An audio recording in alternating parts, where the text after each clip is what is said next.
Vamos parar e pensar um pouco. As guerras de hoje em dia parecem diferentes, né?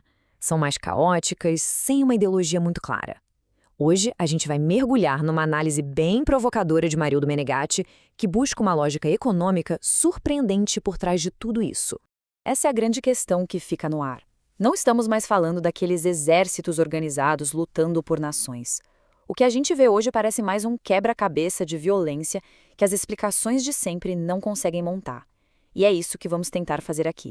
Para a gente desenrolar esse novelo, vamos seguir um caminho bem claro. Primeiro, a gente vai olhar para essa nova cara da guerra.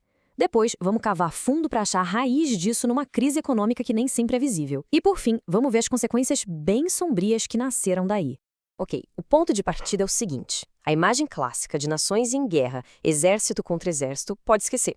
Hoje, o cenário mais comum é dentro dos países, com bandos armados, muitas vezes sem o projeto político definido, brigando por controle de territórios e, claro, de recursos. E como o próprio autor destaca, isso não é só uma mudança de tática de guerrilha.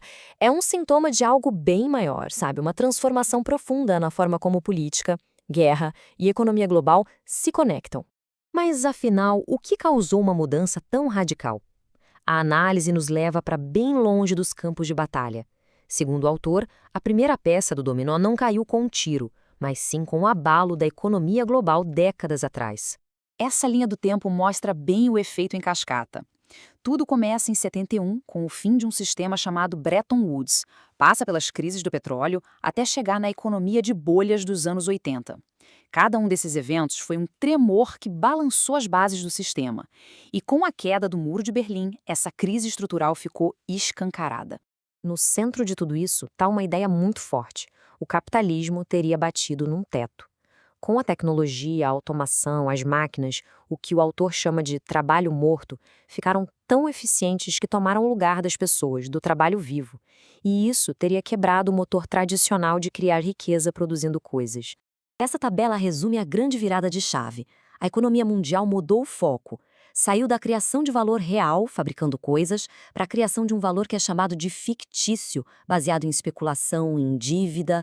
Foi, no fundo, um jeito de empurrar a crise com a barriga, inflando uma bolha para esconder o problema real. Certo, a economia mudou. Mas e a guerra? Como ela se encaixa nessa nova realidade? É o que a gente vai ver agora, a primeira grande consequência disso tudo. E aqui a consequência para a guerra é direta. Pensa bem, se a base produtiva da economia está em crise, como é que se financia uma guerra gigantesca? Aquele modelo antigo da Segunda Guerra, onde a indústria pesada sustentava o esforço de guerra e a economia ao mesmo tempo, simplesmente não funciona mais. Então, o propósito da guerra muda.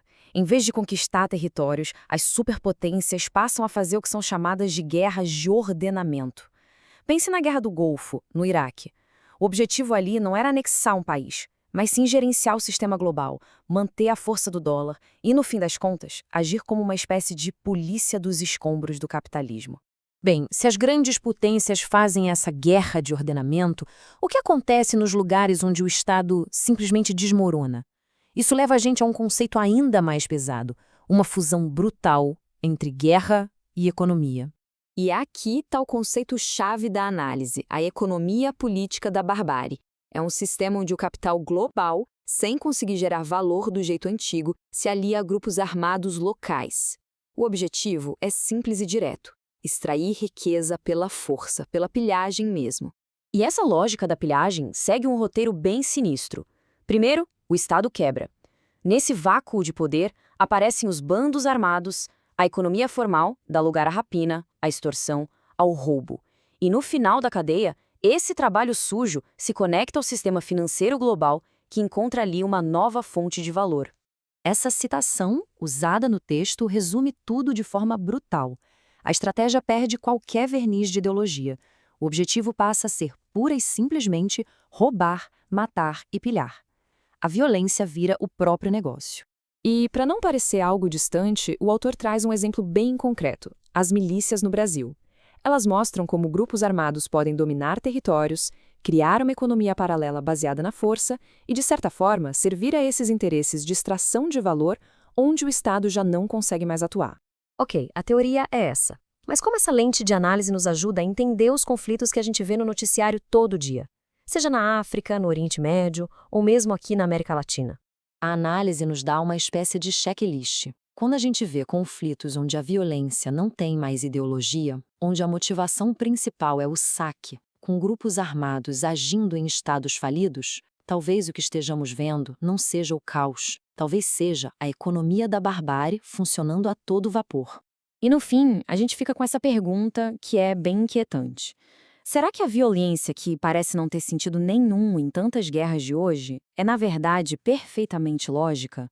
Não a lógica de nações ou ideologias, mas a lógica fria e brutal de um sistema econômico global em crise, buscando sobreviver a qualquer custo.